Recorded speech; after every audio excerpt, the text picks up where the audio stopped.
Hey guys, this is my portfolio project for AP Lang, and my name is Michael Wynn. So the first AP Lang portfolio project I had to polish for portfolio number 1 was the so-called green living practices that were from the 2011 AP English Language and Composition Free Response Exam Form B.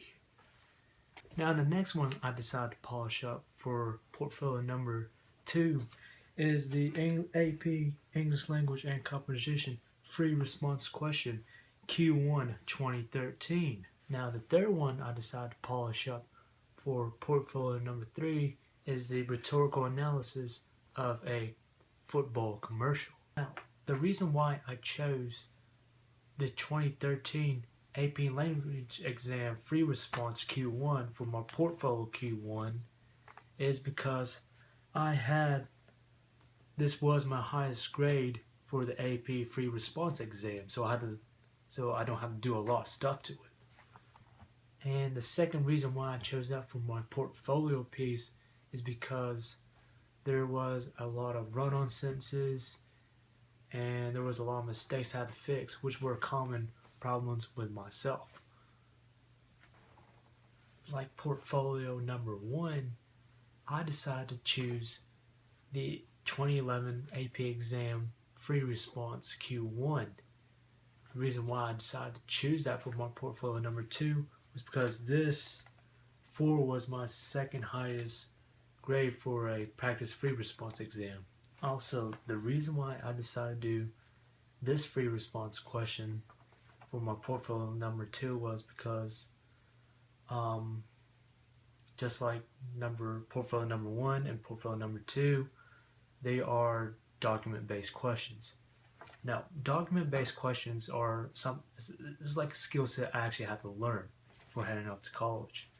Now, the reason why I actually decided to do these document-based questions was because I actually had a little bit of trouble with doing them based on time.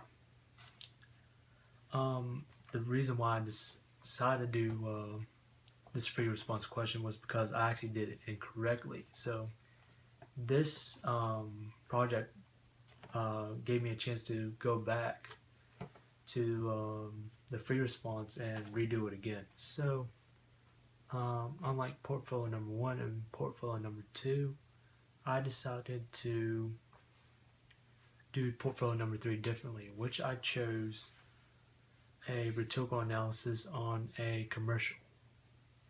And the reason why I chose that as my portfolio piece was I decided to go back and look back at my grammar from last 9 weeks and fix all of that. Also, another reason why I chose the rhetorical analysis on a commercial for my portfolio piece was because it allowed me to get rid of all those pesky run-on sentences and fix those.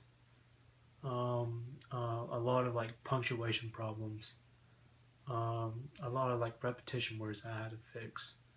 So that's the reason why I chose that as my portfolio piece.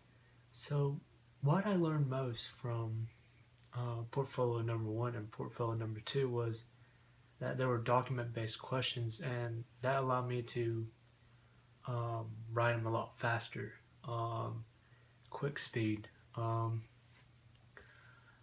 Another reason why is those run-on sentences, which greatly detracted those from my argument, and it actually made my claim for my thesis a lot weaker. So that's the reason why I decided to go back in my portfolios and fix those for a reason.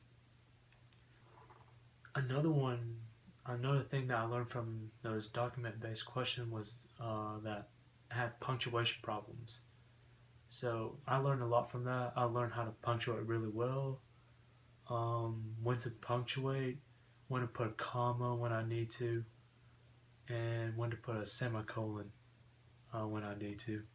So one thing that I learned from doing portfolio number 3 was that I know how to use each of those rhetorical analysis words effectively.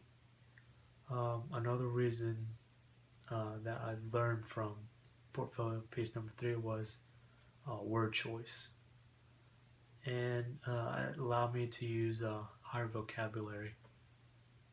And that is all. Peace. Now, the book that had a long-lasting impact on my life that I have ever read so far this year is To All the Boys I Loved Before. Now, the reason why this had a long-lasting impact is because the main character in this book is Asian.